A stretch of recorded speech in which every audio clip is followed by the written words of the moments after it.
love for God. God is the only reality.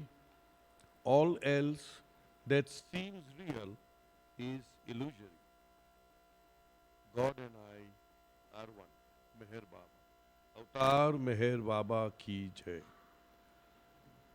Thanks to beloved Baba, Jai Baba to all of you. By His grace and blessings, we are reading His Magnum Opus, God Speaks, because He wants us to read. So the effort is just to please Him by reading. We are now on part 5. The title of the part is The Plains, and we are on page number 42, the first and the second plane. If anybody has any questions about what we have done so far, you are free to ask. No, okay. Page number 42, first and second planes.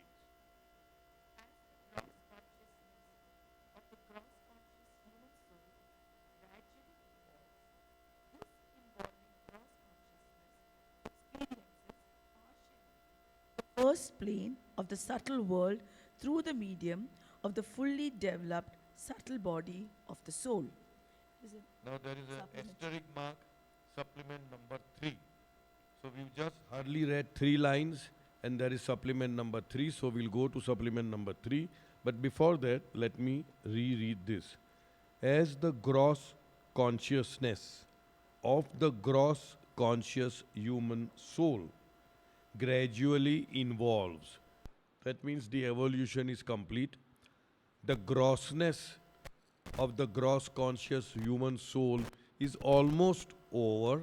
That means he has done a number of reincarnations, and as I call them thappars, he's already had all sorts of experiences in the gross world.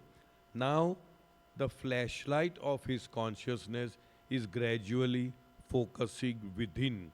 That means he is now embarking upon the involutionary journey or the journey towards God consciousness. As it involves, this involving gross consciousness experiences partially, underline, partially the first plane. He doesn't jump over straight from gross to the first. It's a very hazy, blurred vision of the first plane of the subtle world through the medium of the fully developed subtle body of the soul. In other words, it's a very gradual transition from the gross to the subtle. So initially, he or she may be using partially the gross faculties in order to experience the subtle world. And then gradually he moves on to the subtle world. Now we go to page number 202, 202, which is having supplement number 3. The Go first plane. This is in Persian. Hafiz evidently refers to the first plane when he says, "Cause na danas ke manzile gova maksud kujaz in qadar has ke wage zoreshi mion mi oya." It is not known where the real abode of the divine beloved is. Only this much is clear, that I hear the sound of bells from the traveling caravans. Now, in the first plane, from what we hear now, Baba's one of very favorite poet and a perfect master was Hafiz. And Baba says the way Hafiz narrates the journey in Diwan-e-Hafiz or Diwan of Hafiz, he is using a language which will make even an ordinary person understand to some extent intellectually what each plane enfolds itself or reveals. So here it says, Hafiz says, it is not known where the real abode of the divine beloved is. We really don't know where the divine beloved is living. But what he is saying, only this much is clear, that I hear the sound of bells from the traveling caravan or caravan. In other words, in as you are entering into the first plane of consciousness, if you are hearing some very beautiful music and you know that it is not coming from anywhere nearby wedding party or something like that, internal music, that means there is an unfoldment of music in the first fold. In my understanding, that is the first sign that you are now gradually involving into the planes. Sorry? Oh, that will come later. Yeah, yeah.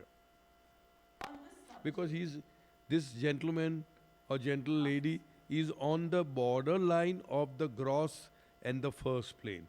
So not yet established on the first plane. When you get established on the first plane, then you will get, as we say, the sense of taste will go away, the sense of touch will go away. You will get some kind of riddhi siddhi, powers and all that. But so far, no. It's just a gradual transition. on this subject of sound and the planes, Meher Baba says, and there's an asterisk, questions Baba answers, Meher Baba Journal, Volume 1, Number 3, January 1939, pages 83-84. We are not going to do into the cross reference of this because it might then go. We could have gone, but we haven't gone yet. Huh? However, know this, that sound exists throughout all the seven planes, differing in its expression of feeling, ecstasy, and bliss. The sound, sight, or smell of the higher planes can, with no stretch of imagination, be likened to what we are used to on the physical plane. Our physical organs of hearing, seeing, and smelling are useless for experiencing and enjoying the higher planes. Therein, it is a different eye that sees, a different ear that hears, and a different nose that smells. You know already that there are inner senses, counterparts of the external senses in man, and it is with the former that one experiences the higher planes. So here what Baba is trying to say is, just as we have gross physical five senses, sight, sound, touch, smell, and what else? Hearing. Sound. Hearing Yeah. says. Anyway, so what Baba says, there is a counterpart to these physical external sensory organs in the inner world. And these external uh, faculties are of no use for accessing or hearing or seeing or smelling those aspects of the subtle world. So it is not a matter of quality. So, okay, this is very gross, and gradually it becomes finer and it becomes very thin and qualified. I am qualified to hear. No, it's a not matter of quality. It's a totally different kind which we cannot even imagine in our wildest imagination of what that sound will be, what that smell will be, what that touch. We do not know. We do not know that. So here Baba says, the sound, sight or smell of the higher plane. Oh, sorry. First of all, Baba says that sound exists throughout all the seven planes. The sound is there throughout all the seven, differing in its expression of feeling, ecstasy, and bliss. As we progress, it becomes more and more refined and more ecstatic, more and more blissful. The sound, sight, or smell of the higher planes can, with no stretch of imagination, be likened to what we are used to on the physical plane. Totally different. Our physical organs of hearing, seeing, and smelling are useless for experiencing and enjoying the higher planes. Therein, it is a different eye that sees, a different ear that hears, and a different nose that smells. You know already that there are inner senses, counterparts of the external senses in man, and it is with the former, which means the inner senses, that one experiences the higher planes. Because as gross conscious human being, we are associating everything with the physical organ. But the moment we graduate into the subtle plane, which we do not know what it is, when we go there, we'll know. Then all these things becomes useless. Although you still have a gross body, you still speak, eat, talk, walk, sleep, do everything with the gross body, but your consciousness is now focused on the subtle, and this gross does not bind you. Very important thing. A subtle conscious human being may do anything gross. It does not bind, because whatever he does in the gross, he has no gross consciousness to bind him. You see, so he has already elevated himself in the subtle. Similarly, in the mental. Avoid the mistake of likening the sound of the higher planes to something different in intensity and frequency of vibrations to the sound of the physical plane. So don't think that it is higher in intensity and it is higher in frequency. No, it is of a totally different quality which you cannot imagine what it is. Know it for a certainty that there is actually what may be called sound in the first three planes. The form, beauty, music, and bliss of this sound are beyond description.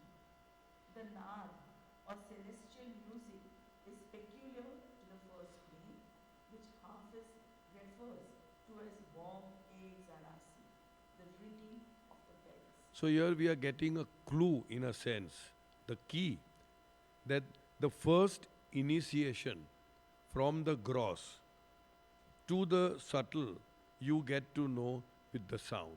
So the sounds are the first sign where you can know that, okay, maybe I am just transiting from gross to the subtle.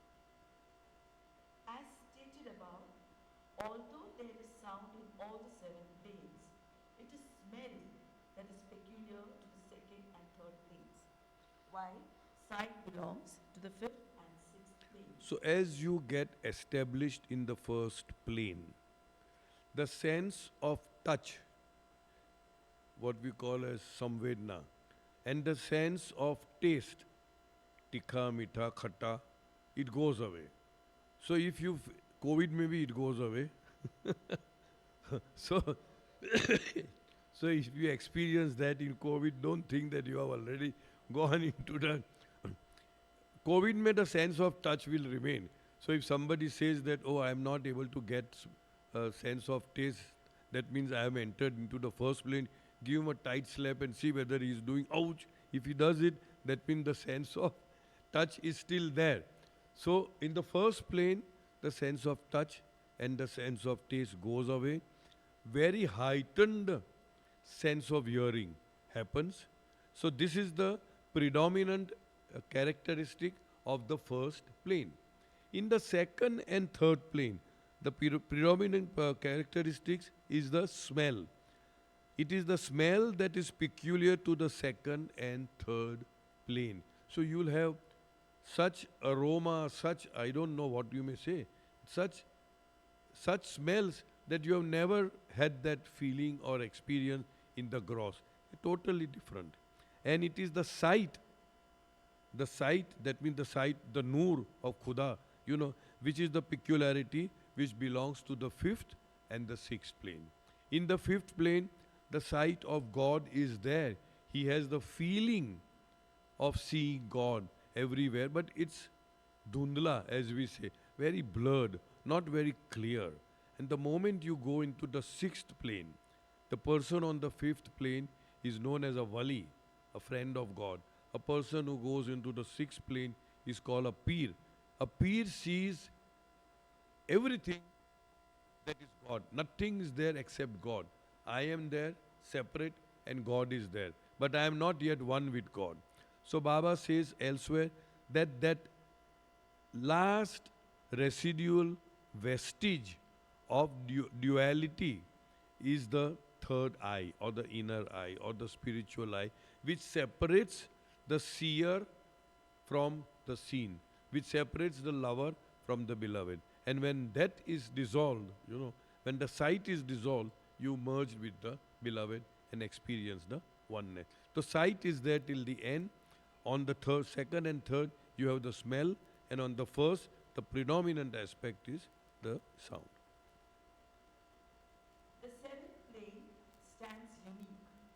Here, the sound, sight, and smell are divine in essence and have no comparison to those emanating from the lower planes.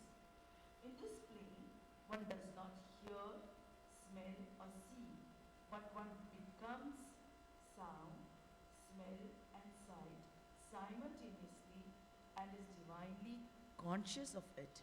In other words, seventh plane is the grand finale, you can say. It is from darkness to light, from dream to awake state, from Dvaita, Dui, into oneness or Advait, from, you can say, from illusion to the reality. So that is, once you get there, then you are everyone and everything. There is no separation between the knower, the process of knowing, and knowledge. You become knowledge itself. You become sound itself. You become sight itself. So, because why? Because you are one with everyone and everything. So that is why Baba says that there is no comparison. In this plane, one does not hear, smell, or see, but one becomes sound, smell, and sight simultaneously and is divinely conscious of it. The consciousness is always there. Yeah. So now we have finished this supplement for supplement number 3. Now we again turn back to page number 42. Right. At this stage, the involved gross consciousness of the gross conscious human soul gets the first glimpses of the first plane of the subtle world and experiences these glimpses or impressions partially through the gross body and partially through the subtle body. Here, both the gross and the subtle senses are used simultaneously. Because as I said, the transition is so smooth that sometimes he uses the gross to experience the subtle, sometimes he uses the subtle to experience the subtle. So it's a, but that my understanding is that period is very short. Once you go into the subtle totally, then you are cut off from the gross, then you do not go back to the gross. So in this, Baba says, at this stage, the involved gross consciousness of the gross conscious human soul gets the first glimpses of the first plane of the subtle world and experiences these glimpses or impressions partially through the gross body and partially through the subtle body. So here both the gross and the subtle senses are used simultaneously. Gradually now it is growing. This is the stage when it is said that the human soul stands, as it were, on the line of Somit, demarcation as shown in the sketch. yeah. Now you, Page 55. okay, now in God Speaks on page 55 there is a sketch. If you have God Speaks you can see, or otherwise you can see it on the screen. Page number, that's the only one line you can see. 1 minute, huh? Page number 55. You are showing it there, no? Yeah, you can show it there also. You can see the chart. This is the first chart, and the lower arc, the lower line, where it says gross world. Now, what does gross world include? It includes universes which are visible and invisible. We have got no idea of the vastness of the gross world. Baba is using the term that it keeps on expanding ad infinitum. And scientists are now seeing that universes after universes are being produced and they are being accommodated in space. In other words, there is no shortage of space in space. It may be shortage is there in Bombay, Pune, Amarnagar, wherever, but no shortage. Why? Because space is nothing but the shadow of God. And since God is infinite, his shadow also is infinite. So it keeps on accommodating. So here Baba says gross world includes universes, visible and invisible. Scientists have said that there are some universes and stars and planets. The light, we know light travels so fast. The light of which has not yet reached Earth. So you can imagine the vastness, how far it would be, and yet it is just a speck, it is just a dot which is accommodated in the space. And space, as I said, is nothing but the shadow of the oversoul, that is God. Then it goes on saying, imbibing, gross world, although we are in the gross world, we are imbibing energy from the subtle world through gross aspects of energy such as nuclear, solar, etc. We had done this earlier. That although we all are gross conscious human beings, we are utilizing the energy of the subtle world and the mind of the mental world unconsciously and indirectly without knowing how we are utilizing it. We don't know. In the same way, a subtle conscious human being will be living in the gross world, eating, drinking, sleeping, as I said, doing everything, without knowing what he is doing in the gross world, and similarly in mental also. So that is what the beauty of it is, that all these three worlds we are utilizing the requirements that are there, but our consciousness is focused only depending upon our prepondering samskaras. If my samskaras are only gross, I can access consciously the gross world, unconsciously the subtle and the mental. I don't know how I'm getting my energies from, or where from I am getting thoughts. I cannot do anything about my thoughts and desires and all that. And imbibing the aspects of mind of the mental world, such as desires, thoughts, and emotions. So, in other words, based on our own samskaras, we are lodged in that particular world, gross, subtle, or mental, but we are using the entire aspect of gross, subtle, and mental, other than where we are stationed, which is indirectly and unconsciously. Okay? Clear? So this is what I wanted to show, that arc where Baba is showing that now the gross world is finishing.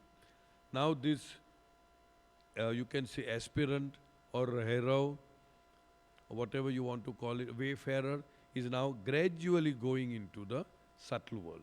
But this chart for today, we are only seeing this particular line. Later on, we'll be talking about the other aspects of the chart. Okay.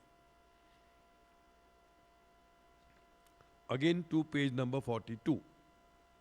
This is the stage when it is said that the human soul stands, as it were, on the line of demarcation as shown in the sketch. That is the line of demarcation.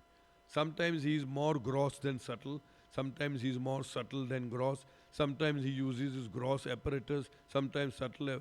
I presume it is for a very short time, and then immediately he jumps into the subtle. Which demarks the gross world from the subtle world.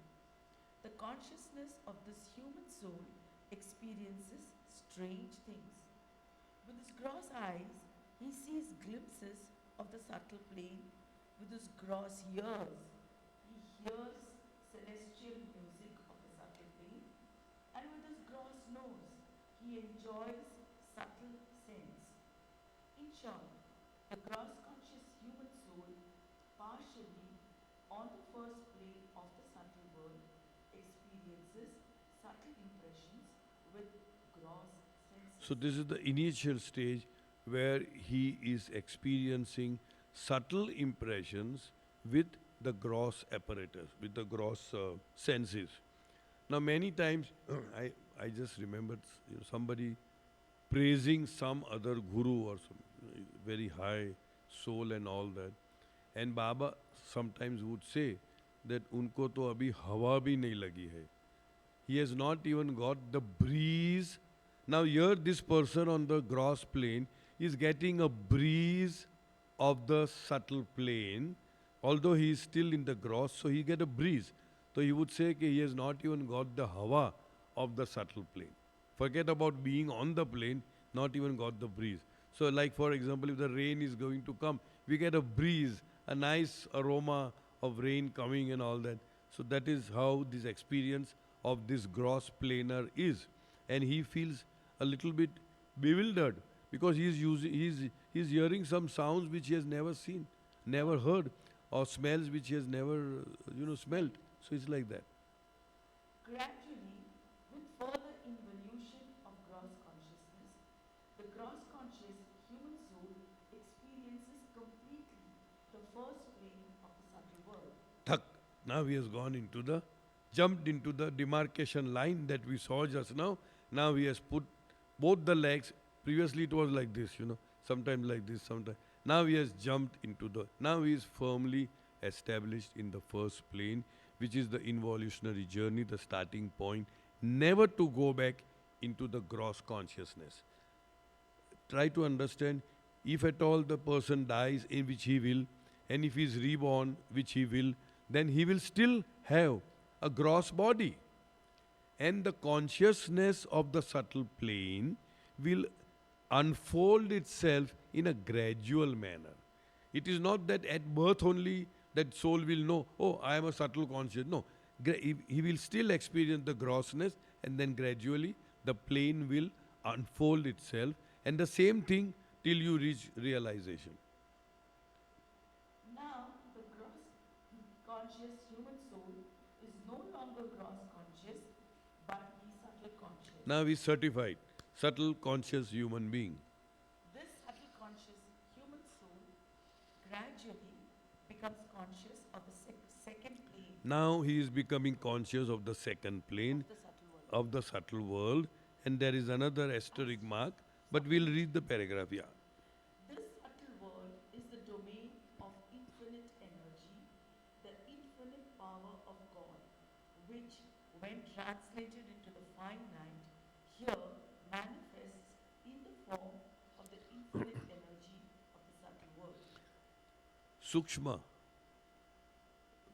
Gross is Sthul, subtle is Sukshma, mental is Mana. Sukshma, it is a plane of energy where the finite aspect of the infinite power of God, in a sense, seeps into that plane, seeping drop by drop, and the person starts experiencing some riddhi siddhi or powers.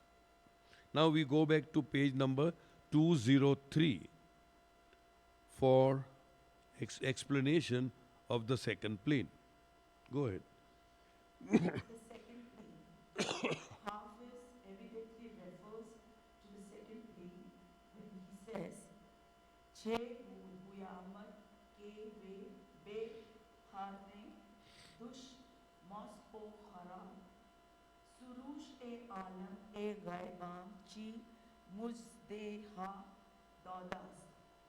How should I reveal to you that last night in the tavern, intoxicated and unsteady as I was, great good tidings were brought to me by the angel of the hidden world?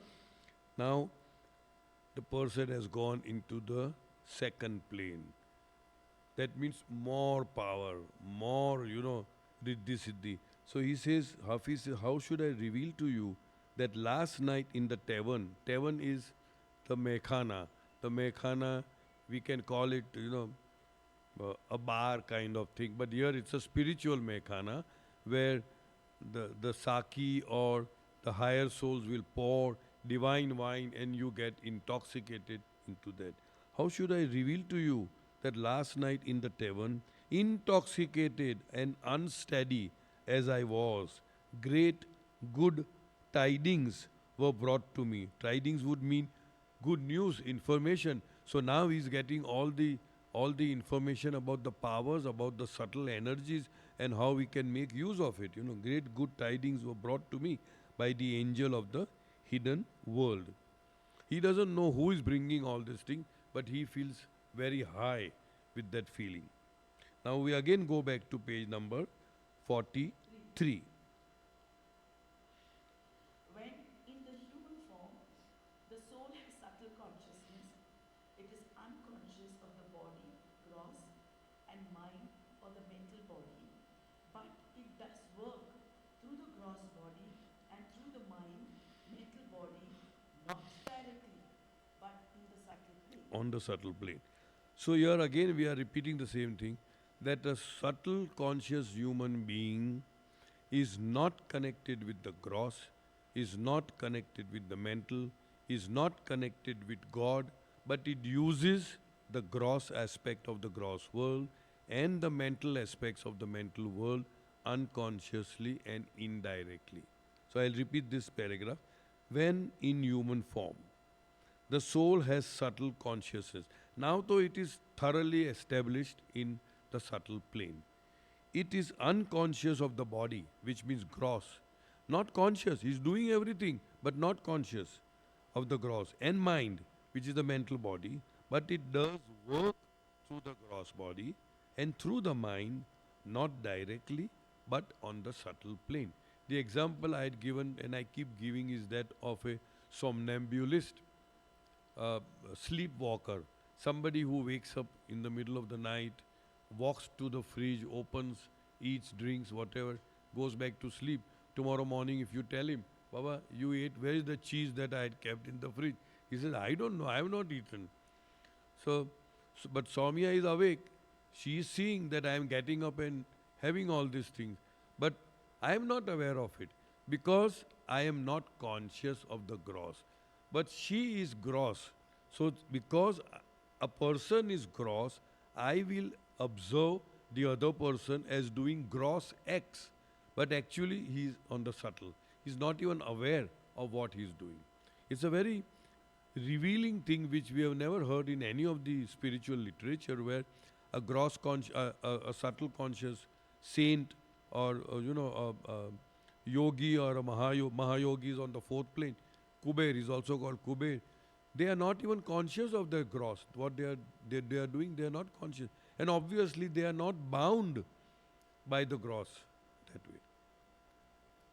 So, even if the subtle conscious human soul is unconscious of the gross body and mental body, and therefore does not realize the gross and mental worlds, he can use the gross body through various aspects of the gross, such as eating, drinking, sleeping, seeing, feeling, hearing, etc. And he can use the mental body through various aspects of mind, mental body, such as desires, thoughts, and emotions. He is using it, but he is not conscious of it. The subtle conscious human soul on the second plane, with greater involution of consciousness, is gradually gaining consciousness of the infinite energy of the subtle world and is capable of performing tricks or minor miracles of lower degree. So now, subtle plane is the plane of energy. And he has access to energy as how we have access to gross. I have got access to this bottle. I can do it.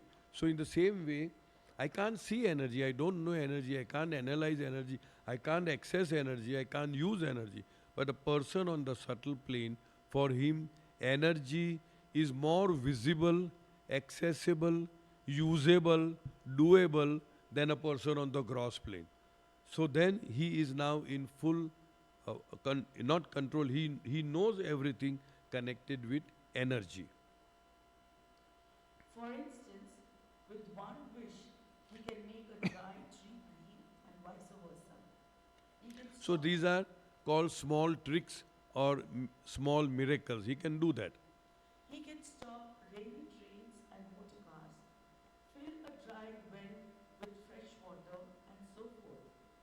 This subtle conscious human soul on the second plane experiences the subtle world with the subtle senses of a subtle body.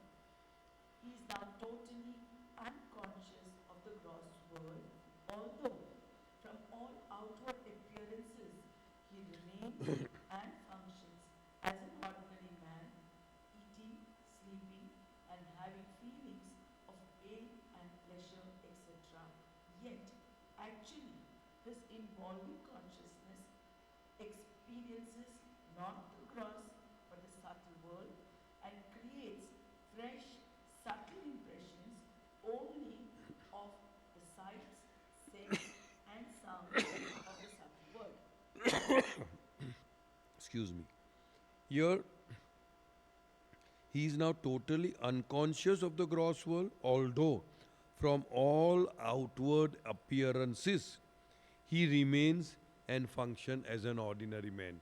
It is only an outward appearance. And then here another important knowledge that we get is whatever he does, he is now accumulating and using subtle impressions, not gross. Gross impressions are not there at all. So there's no question of using, no question of accumulating because his consciousness is not gross.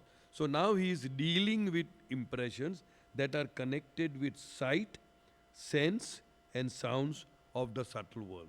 He has left the other two senses.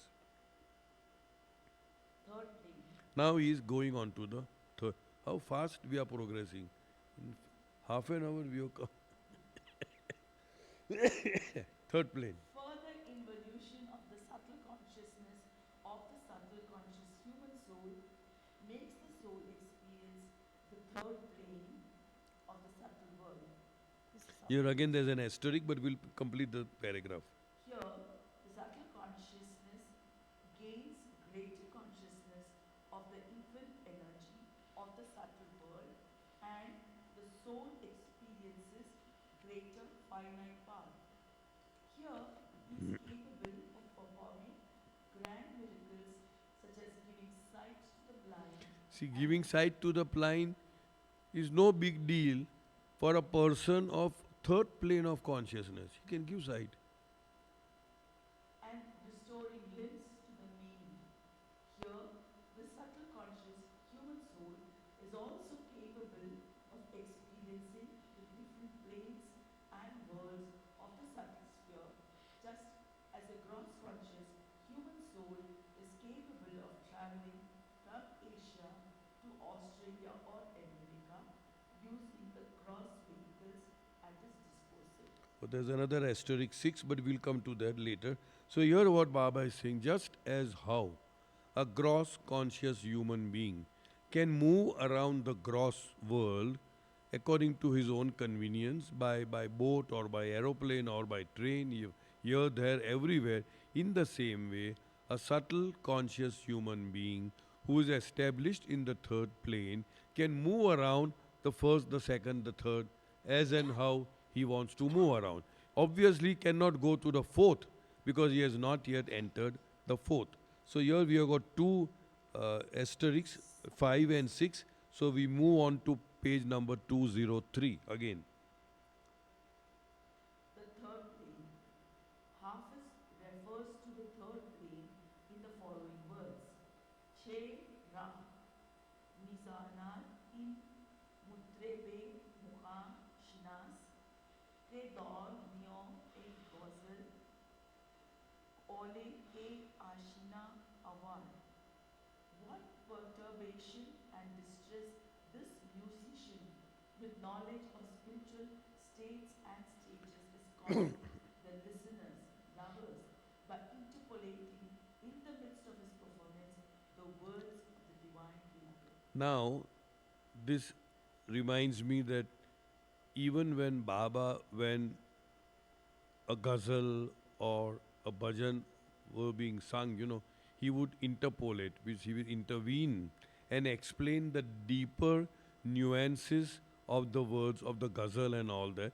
So here the aspirant on the third plane is saying what perturbation, which means unaccountable agitation, because perturbedness, yeah, and distress we know.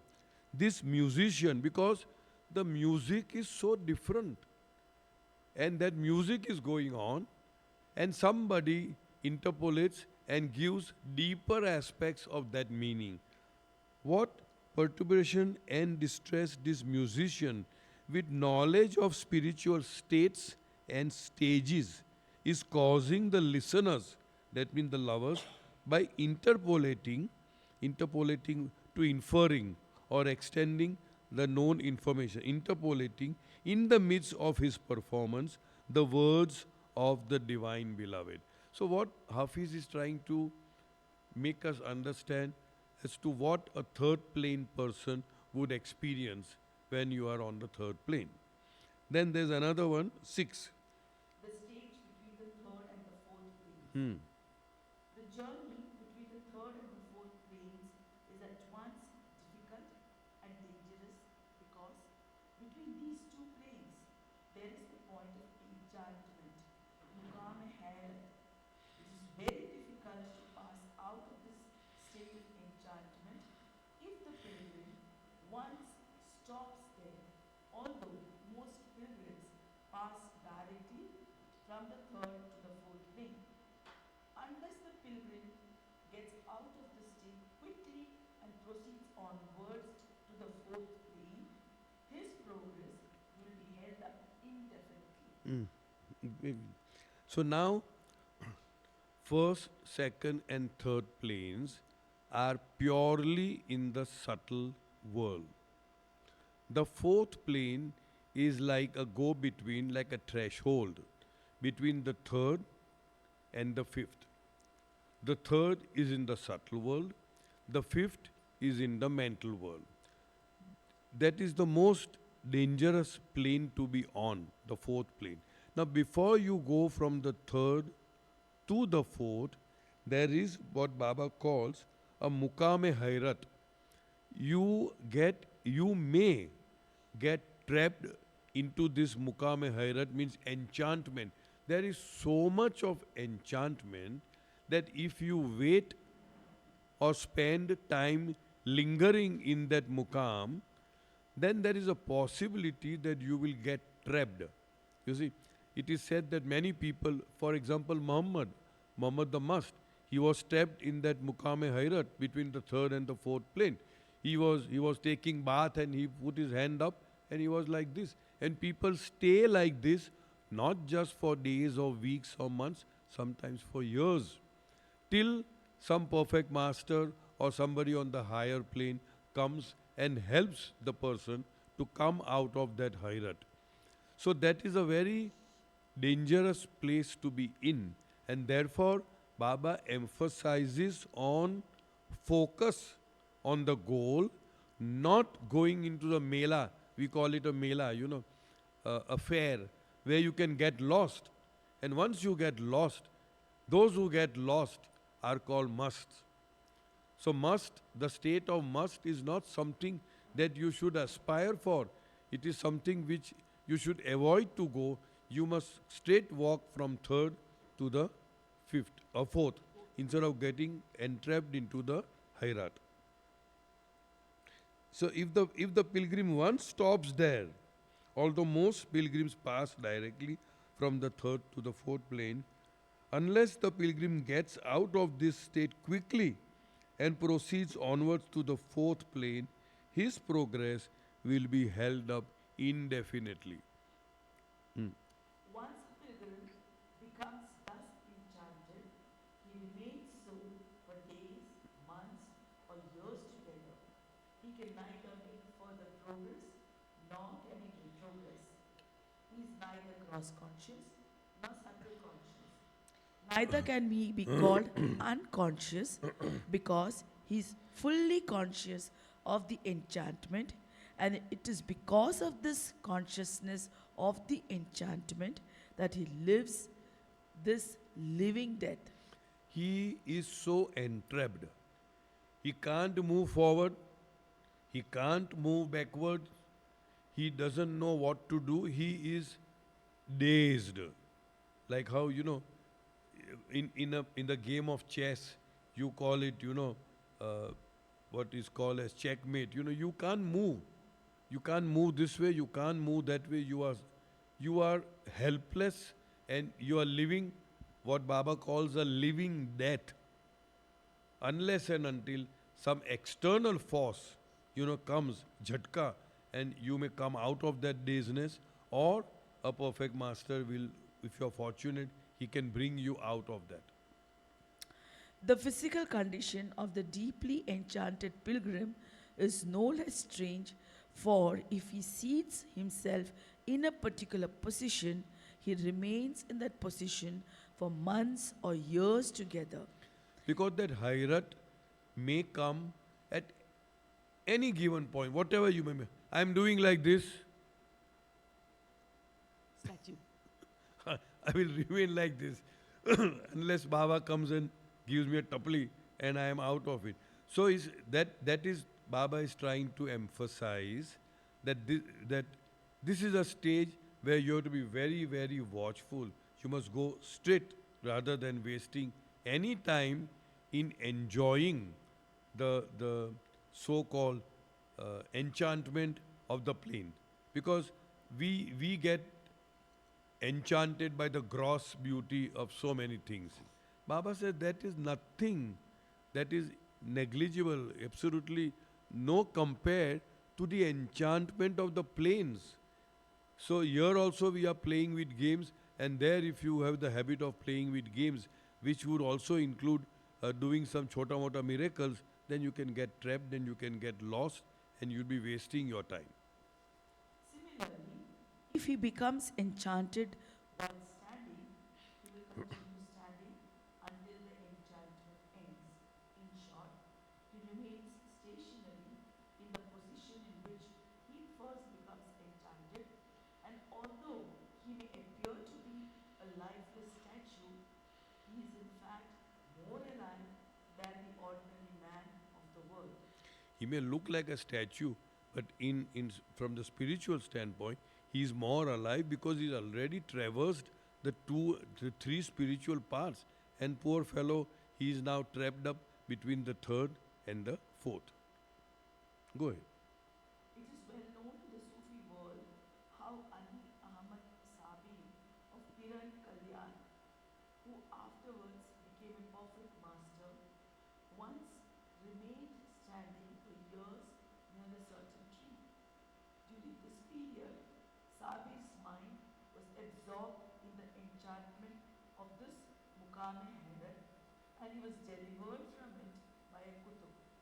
Only natural death or divine help from a living master can help such a dazed pilgrim out of a spiritual stalemate. A master would The help, correct word was stalemate. not check. Stalemate, yeah. A master would help such a pilgrim either by bringing him back to the third plane or by pushing him onwards. So, depending upon various circumstances, the master, and when Baba talks about the master, obviously he means a perfect master. He, in his own judgment, would sometimes push him down to the third plane, or pull him up to the fourth plane, so that he is out of that enchantment. Hafiz, no doubt, thinks of the state of the pilgrim when he says, Mostam kung pom shinan khena danam zibi khudi dor dore arshi khoyal ki amad kudam raft. Excuse Make our me so our pronunciation of these. Persian. It could be it's a Persian, yeah. Make me so dazed and intoxicated that, on account of this state of forgetfulness, I should be oblivious of what came into my mind and of what passed out of it. In other words, in a sense, he is beseeching the Lord that do let me pass through this state of forgetfulness in such a manner that I do not know what came in and how it went out. So, in other words, make me so forgetful that I am not aware of this Mukame Hairat. This is my interpretation. Meher Baba explains that a pilgrim runs the risk of entering Mukame Hairat, state of enchantment, when he passes from the third to the fourth plane. There are, he says, states of enchantment on other parts of the path also.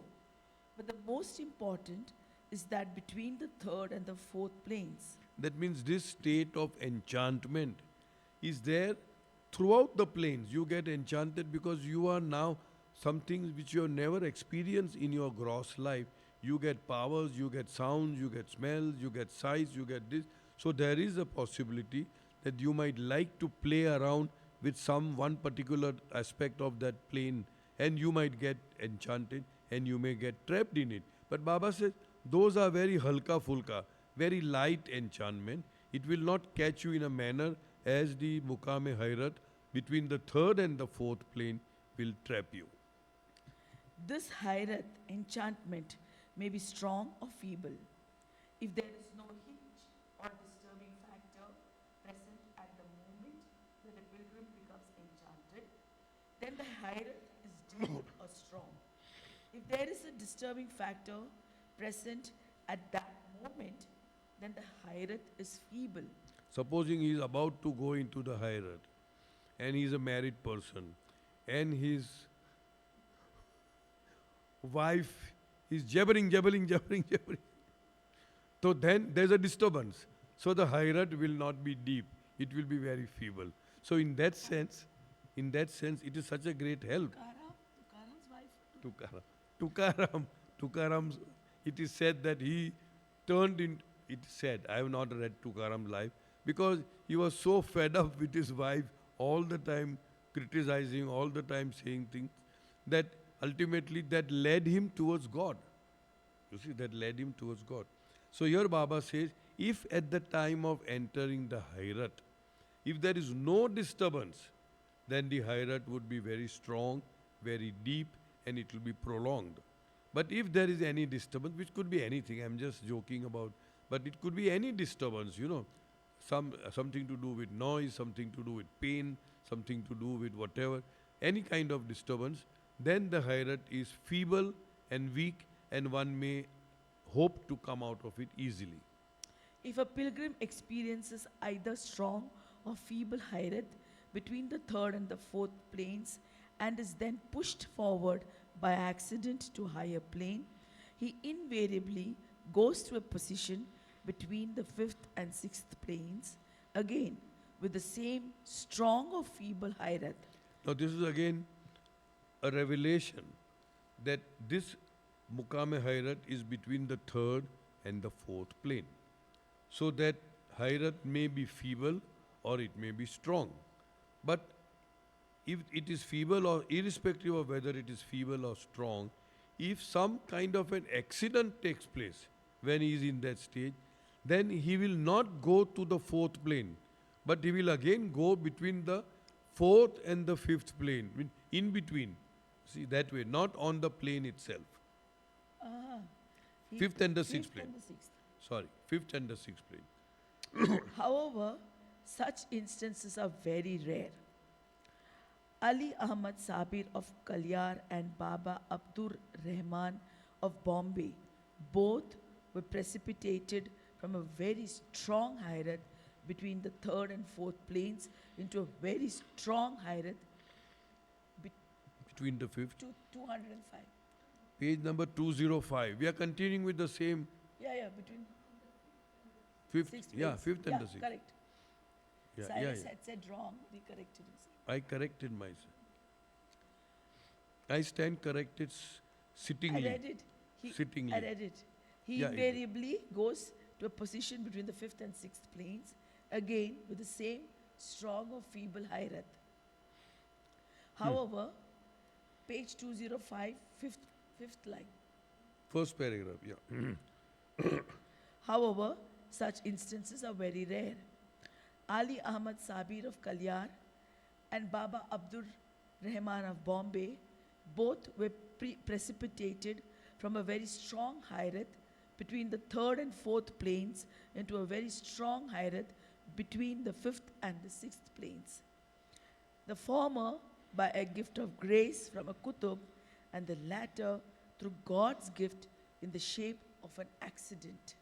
About I'm saying, about Baba Abdur Rahman, just a few words that we know of is that his dargah is at Dongri at Bombay, Muhammad Ali Road.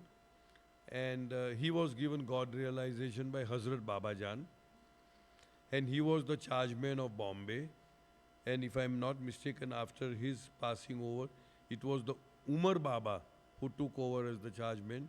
And then it was Tipu Baba. All these aspects are written in our chronicle, the Bombay connection.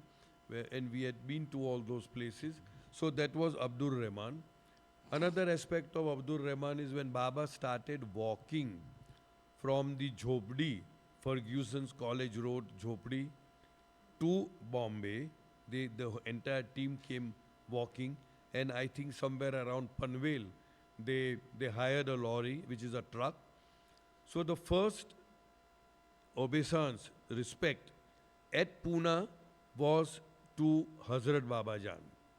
And when they entered Bombay, the first stop was Abdur Rahman's Dargah, where Baba asked all the companions to go and pay their respects to Abdur Rahman's Dargah, and Baba himself stayed back and Ramju in the lorry, in the truck, and I think it was Ramju Abdullah who came back after paying the respect and noticed that Baba was doing what we call as Sashtang Namaskar on the floor of the truck facing Abdur Rahman's Samadhi, Dargah.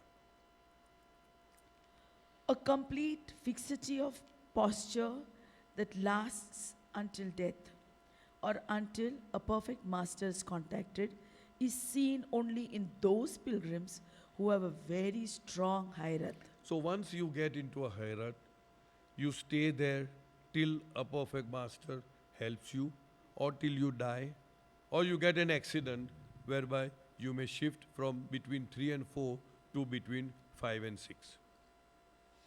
A mast, God intoxicated, who has been with Meher Baba for many years, was in this Mukame Hayrat between the third and fourth planes when he was brought to Meher Baba in Rahuri in 1936.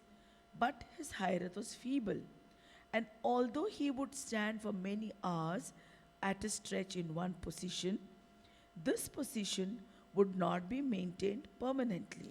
Baba is referring to the must, Muhammad Must. And we all know that Pleader was the one who saw him at the Muhammad Ali Road, and then he took him to Baba's Rahuri ashram. The enchantment of Ali Ahmad Sabir, however, was a strong one, and he remained in one posture until he was finally delivered from the enchantment by a kutub. This state of enchantment should on no account be confused with the catatonic stupor of a schizophrenic, although it may appear similar. Both are states of enchantment, but they are poles apart. Catatonic means motionless, unresponsive, withdrawn as from a shock. That is the meaning of catatonic. Stupor of a schizophrenic is exhibiting some kind of a wildly changeable behavior. We know all that. So although it may appear to be the same, but they are world apart. So now we go back again to page number 44.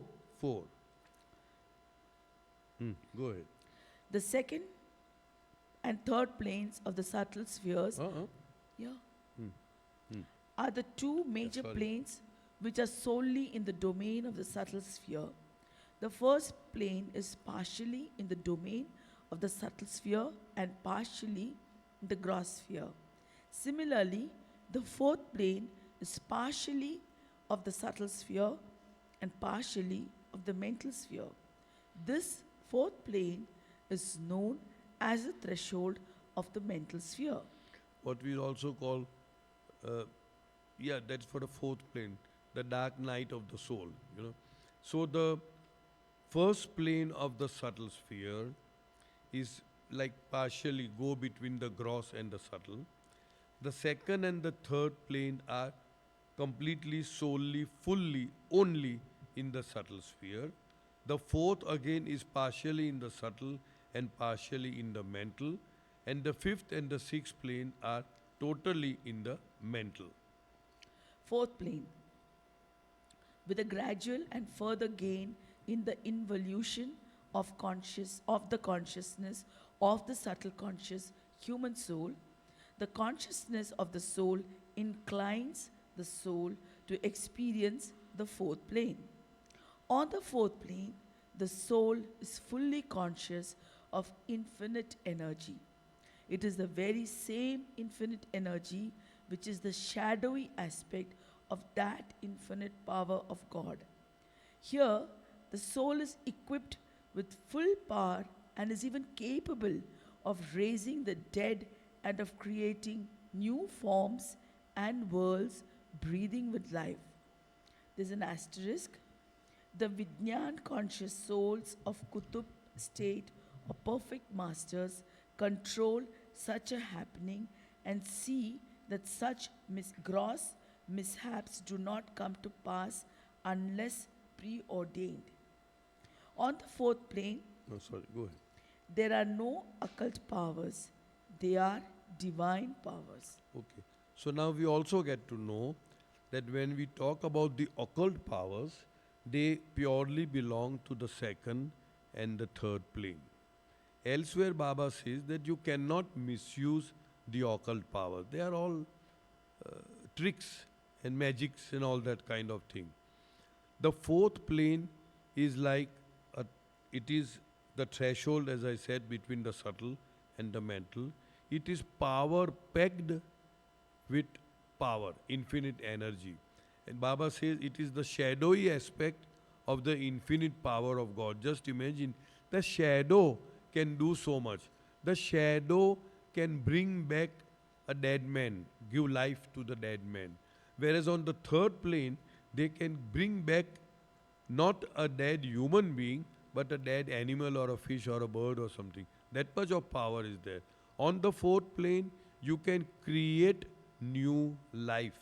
That means create new universes. You can almost do anything that a person wishes to do because he has full energy at his command. He is the sole person who is holding on to the infinite energy aspect. But he has no control over his desires because he is still not in the mental world. So, if the desires overtake him, and if the desires somehow induce him or prompt him to make some miracles, then there is a possibility that his entire consciousness, which has been gained over a long period of stone, metal, mineral, etc., it shatters, it disintegrates, and he goes back and starts the journey from the stone state. But Baba says it seldom happens because there are people on the fifth and the sixth, and also the Sadguru, they keep a watch on him and ensure that he does not misuse these powers. If he is about to misuse, he can either be pulled up to the fifth or pushed down to the third, or the powers can be snatched away so that he does not misuse. The idea is not to take away, to punish. The idea is only out of love, so that that particular soul who has come all the way to become a Kuber or a Mahayogi, such a high post, he loses everything and goes back. The example that Baba has given in elsewhere, I don't know whether here or elsewhere,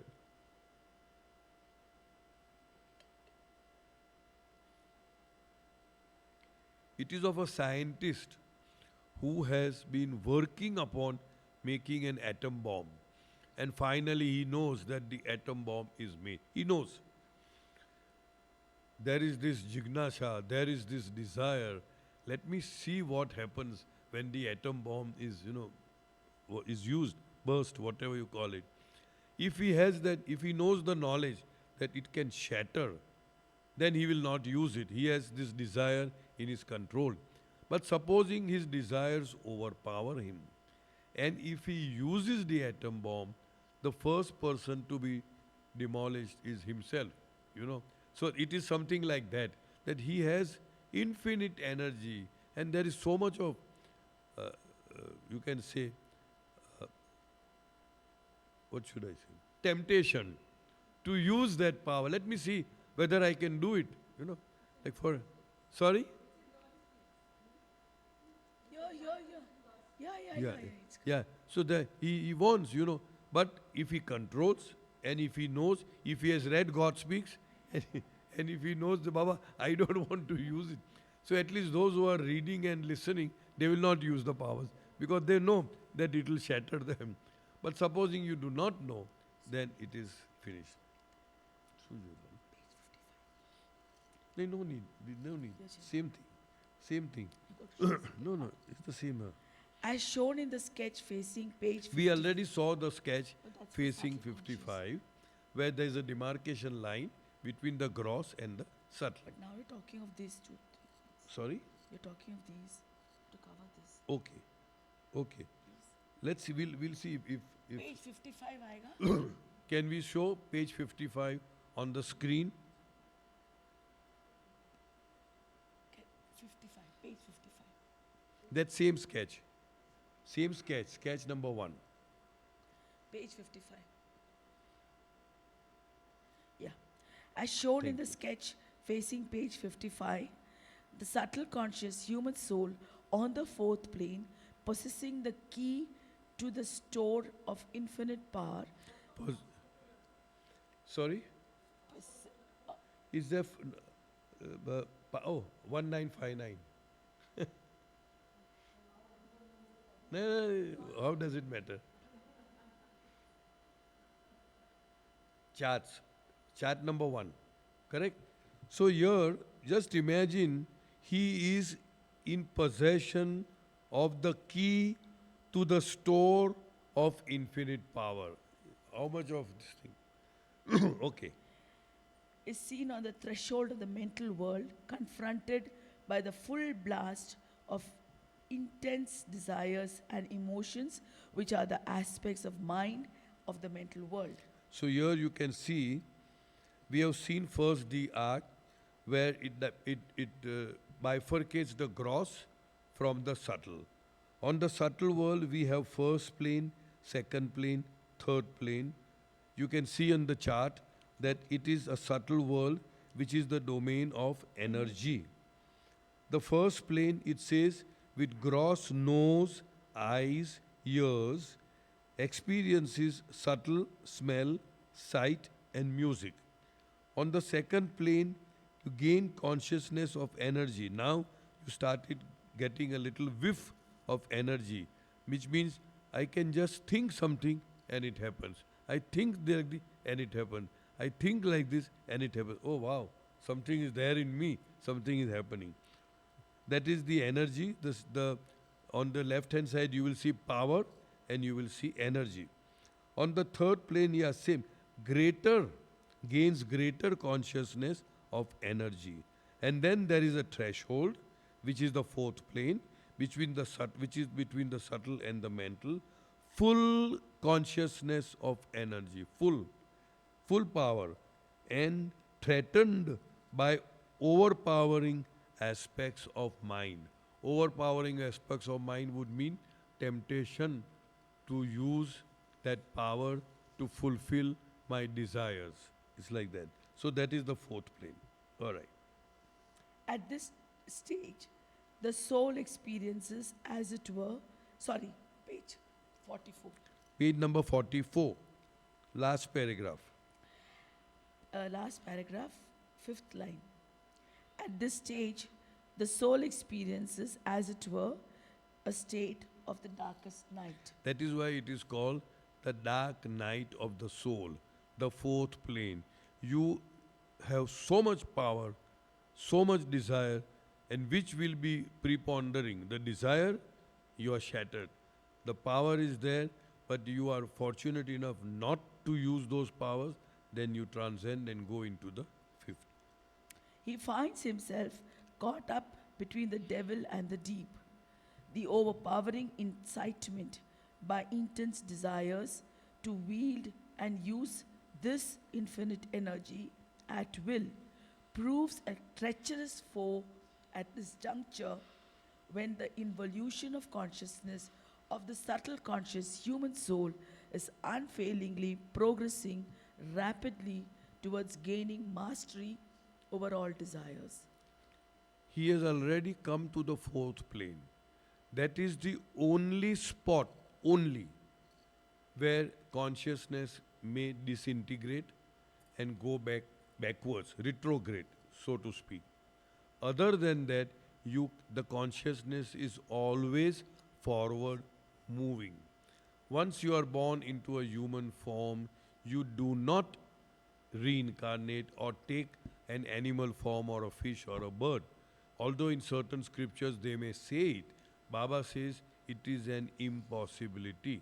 The consciousness is always moving forward, except on the fourth plane. If the powers are misused, then you can go down. So Baba said the person has progressed so much that he is in the fourth. The moment he goes on the fifth, the beauty is there is no power.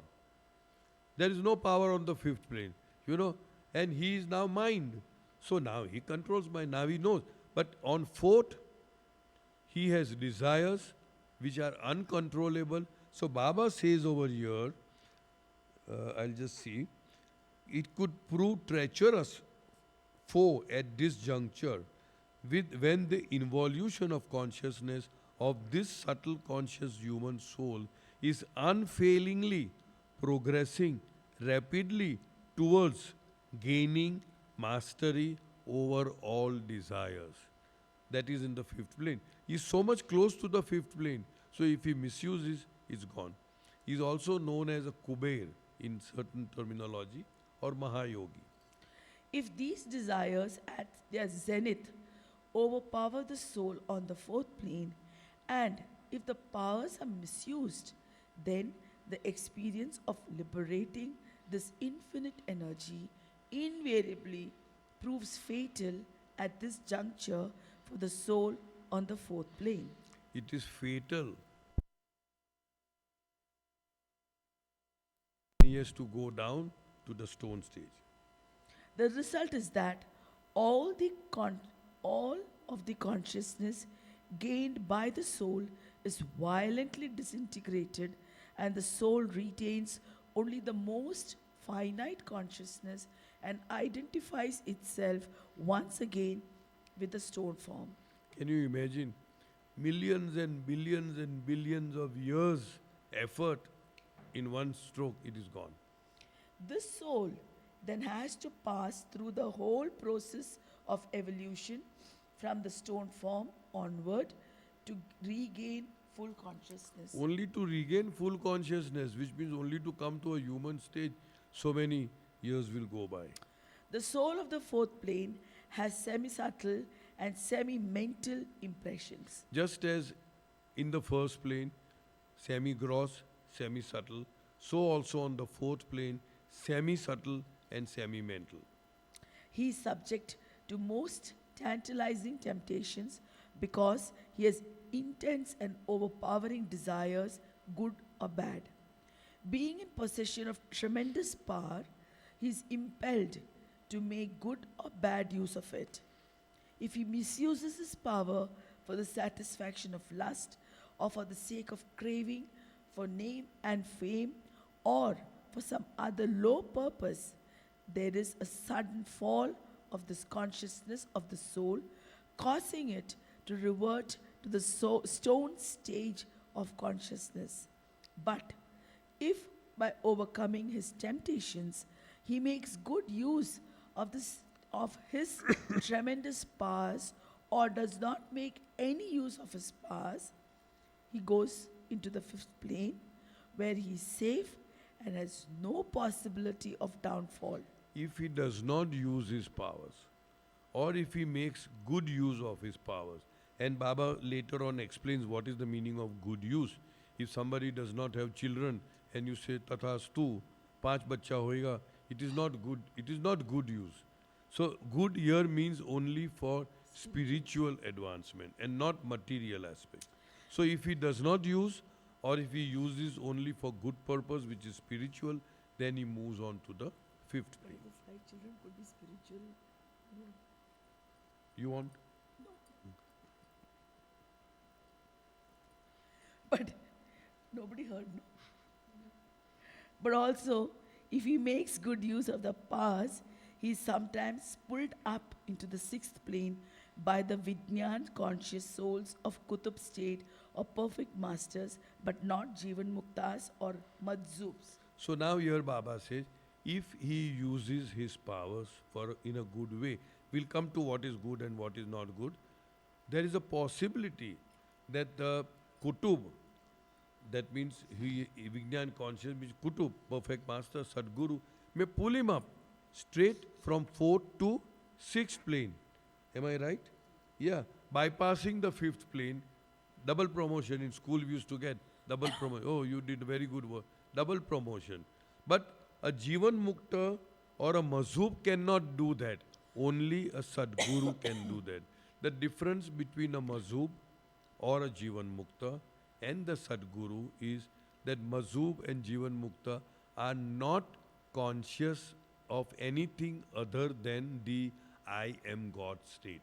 In other words, they are not conscious of creation, they are not conscious of their bodies, they are not conscious of their surrounding, they are conscious, I am God. That's all. So because they are not conscious of creation, how can they help somebody in creation? Only the Mazhub, or also known as the Sadguru, also known as the Kutub, they can do this work of pulling the person up from 4th straight into the 6th plane. Did you say Madzub? No, no. It is a Kutub. Right, I said Mazhub? Ah, I think Oh, I'm sorry. I said sorry. Not Mazhub. Kutub, Sadguru, or perfect master. If I said Mazhub, I'm sorry. Yeah. I meant Gazub.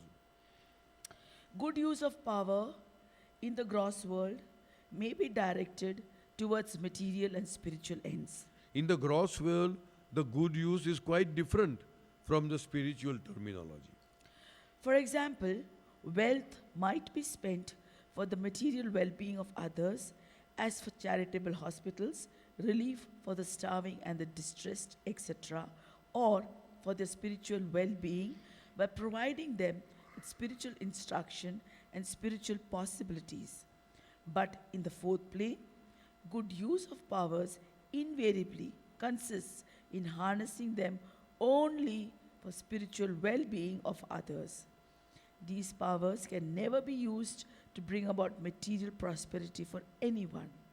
That definitely is a bad use. We might take the following as an example of good use of powers of the 4th plane. Suppose a spiritual pilgrim, is going through a desert and is on the point of death due to unquenchable thirst. The soul of the 4th plane can appear to him in the gross body and give him relief by giving him a jug of water and then disappear. Such use can be termed good use. Powers can be used for individual. Baba's father. Yeah, Baba's father was going through the desert, and one of his agents, the Abdul, came and served pani, water. Powers can be used for individual or collective good. But even good use binds and arrests the further progress of the soul. Now here, it's a little, to me, not very clear to me at least, even good use of powers can also bind. So now I don't know how to demarcate between good use of power, which is the spiritual use of power, which may enable a person to jump from 4th to 6th, or same year, good use of power, which can even bind the soul of the person. And my so-called limited intellect seems to say that where the limited I is involved, I am using it for the good, for helping somebody spiritually. But that I is there. So there is a mental samskaras which is binding. This is my guesswork, because here one paragraph before Baba says that if you use good use, then you can even jump right from fourth to sixth, that somebody can pull you. But here Baba says, but even good use binds and arrests the further progress of the soul. So my understanding would be not just use as use, but the intent or the motive behind the use. Whether the I is involved or not, maybe that is what is being told. I don't know of any other reason why these two apparently contradictory statements. That is why the fourth plane is the most difficult to cross and is fraught with greatest dangers. The person who is stationed on the fourth plane finds it most difficult to abstain from wielding the tremendous powers at his command for the fulfillment of his overpowering desires. The fourth plane is the threshold of the mental world. On this plane, more than on any other subtle plane, the spiritual pilgrim is particularly susceptible to having a precipitous fall. The crisis Precipitous fall, very steep fall. Yeah. The crisis which confronts the soul of the fourth plane is grave and hazardous because he comes into the possession of stupendous divine powers before having brought his mind into the complete subjugation. Subjugation would mean conquer the mind, control the mind, or divert his energy into some positive way. Subjugate. Huh. He cannot control his mind completely because, unless and until he rises onto the fifth plane, which is the mental world, he cannot directly experience or use his mind. Here on the fourth plane, he has no control of the mind. It is the mind that is controlling him. It is the desires that is controlling him. But he has full control over the infinite power. So on one side, he has control over power. On the other side, he has no control over the mind. On the contrary, mind is controlling. Mind is triggering. Mind is prompting. Mind is inducing him. Use it. Let us see what happens. Let us experiment. Let us know what is the, that kind of thing. So he is in that very strange predicament where he doesn't know what to do. But if once he goes into the fifth plane, then he is in control of the mind. So then the mind cannot control him. Like Sorry? Yeah, there is no power. There is no power.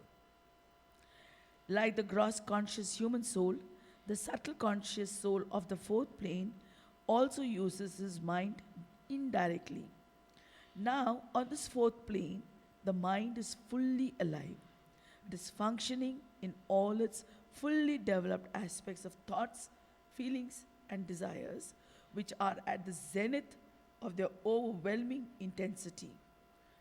On the one hand, the soul is trying to gain mastery over its own insurgent mind and bring into subjugation. Insurgent, rebellious, revolting mind. Mind wants to control this person and says, use me, use the power. Yeah. And bring into subjugation the subversive forces of desires let loose. On the other hand, Subversive means utterly that which could lead you to ruination, that which can lead you to destroying your entire being. So on one side there is this mind provoking the man to use the powers. He has complete control over the powers, no control over the mind. on the other hand, the limitless energy of the planes is completely at his disposal and is constantly seeking some expression or use. If the It soul is constantly seeking expression. Power is there. You can imagine somebody who has got the power. All he has to do is just will it, this thing, and it happens. It's like that. If the soul yields to the overpowering temptations to put his powers to wrong use, there is an enormous psychic crash of unimaginable magnitude. The explosive forces thereby released bring about a complete disintegration of consciousness, subjecting it to a cataclysmic That means sudden and violent. It means sudden and violent. cataclysmic downfall from the heights of the subtle consciousness of the fourth plane, the very lowest depths of rudimentary stone consciousness, Rudimentary means very basic. which the soul experienced in the very beginning of evolution. The psychic cataclysmic, This psychic cataclysm of disintegration is comparable to the fusing of an electric bulb due to an irreparable short circuit. The fallen soul has now no alternative except that of again going through the long and laborious ascent of evolving consciousness through ages of evolution and reincarnation through numberless forms, and then again gradually and patiently ascending through the planes. This So one can imagine if such a thing happens. Baba says that it's a very rare occurrence. This integration of consciousness occurs only in the case of fourth plane consciousness, and that too rarely, only when the powers of the fourth plane are misused. It is a fact normally that when consciousness is once gained, it can never be lost. But the case of the fourth plane consciousness is the one exception. That is the only exception. That is the only place from where the consciousness can disintegrate. If the soul does not misuse the powers at his command, but uses them for good without being overpowered by desires, then, with further involution of consciousness, the consciousness of the subtle conscious human soul sometimes experiences directly the sixth plane of the mental world and skips over the experiences of the fifth plane of the mental world. So It's an you're- asterisk. Okay. Entry into the mental world comprises the fifth and sixth planes, may be compared to an entry into a room after crossing the threshold, the fourth plane of consciousness. So here in the one paragraph before, it says, if the soul does not misuse the powers at his command, but uses them for good without being overpowered by desires. So I would assume that it is not his own desire which is wanting him or provoking him or haunting him to make use of the powers, but it was just made use for some spiritual benefit to somebody without any personal I involved in it. This is what I would feel. Then, with further involution of consciousness, the consciousness of the subtle conscious human soul sometimes experiences directly the sixth plane of the mental world and skips over the experiences of the fifth plane of the mental world. Elsewhere, we are already nearing time, 2 minutes only. Baba, you said that. I'll finish this. Okay, sorry. But if this consciousness of the soul on the fourth plane of consciousness neither uses nor misuses the powers of the fourth plane, then gradually, with further involution of consciousness, the subtle conscious human soul on the fourth plane crosses the threshold of the fourth plane and enters the mental plane on the fifth mental So world yeah, on the fifth yeah. plane. My understanding is, if he neither uses nor misuses, then with a gradual progression, he will go from the fourth to the fifth. If he uses for material, miracles and all that, just to satiate his own lust for power, desires, whatever it is, then of course it is shattered and he goes back into the stone state. But if he uses for spiritual good, that means for betterment of somebody's spirituality, then he might sometimes skip over the fifth plane and go directly into the sixth plane, provided, this is my understanding, there is no ego, I, or desire involved in the use of that power. Because just a few paragraphs before Baba has said that even good use of power binds you. So my understanding would be, it's a very subtle way of looking at it, that if you use it just to benefit somebody spiritually, then you might get a double promotion, and then from fourth you will go into the sixth.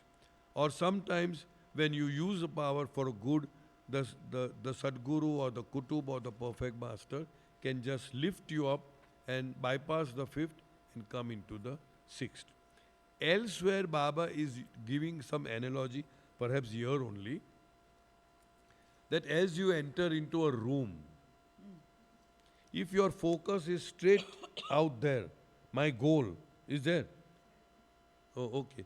Then you just go from the fourth to the sixth. But if you are looking around, what is happening, whatever, again here the importance that Baba gives us is that once you begin to fly, you must just fly to the goal and not flit from branch to branch like a sparrow. You have to just go. So if you are going and entering into the room, wanting to know what is where and all that, then you will go into the fifth plane, and that is the plane from where you can never slip back. Never. Is always progressing. But if you are entering the room and seeing straight ahead, then you will bypass the fifth and go into the sixth. Any questions? Meherabad. I have no idea. You'll have to tell the story. All right, I think, perfect, 6:02. So thank you, Baba. Thanks to all of you. Hopefully we'll meet next Saturday, Sunday. I don't know. Let's see what the program is about. Okay? Thank you, Baba. Avatar Meher Baba ki Jai. Jai Baba.